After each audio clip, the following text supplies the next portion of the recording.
world narrowly averted a nuclear catastrophe last night after Russian forces basically seized Europe's largest nuclear power plant.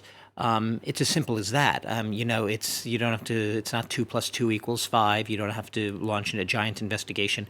The video showed a giant incandescent fireball coming in towards the facility. Luckily for not just Ukraine, but the world beyond, that fireball did not end up scoring a direct hit on any reactors. And it basically hit a car park besides. Now, this is a Russian attack, as so many things, other things are. But, we heard the Russian ambassador basically dismissing it all, just absolutely out of hand as hysteria. When have we heard the words hysteria being used in recent days and weeks? The last time, we tuned in and heard Russians accusing the rest of the world community of hysteria was when the U.S. and European intelligence were repeatedly warning day after day that the U.S. was being hysterical for warning of an imminent Russian invasion. Keep walking, nothing to see here was essentially back then what the Russians were saying. The U.S. and the Europeans are being alarmist. They're being absurd.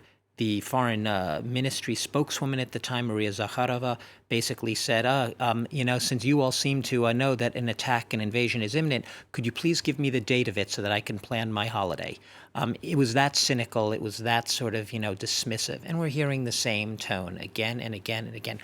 No amount of empirical evidence, no amount of facts is going to erase the narrative that this is. And the bottom line, and we heard it again tonight, the Russian version is that this was an act of, and it's not on the one hand, on the other hand. On one hand, the Russians say, on the other hand, the Ukrainians and the rest of the world says one version is wrong, is a lie, and the other version is the truth. An investigation will have to bring together exactly what happened, blaming it on Ukrainian saboteurs, Ukrainian nationalists staging an attack so that Russian forces then in response have to seize the facility in order to protect Ukraine and the rest of the world from a monstrous, as they call it, provocation by the Ukrainians. I mean, it's literally reality turned on its head. It's a detached alternate reality here.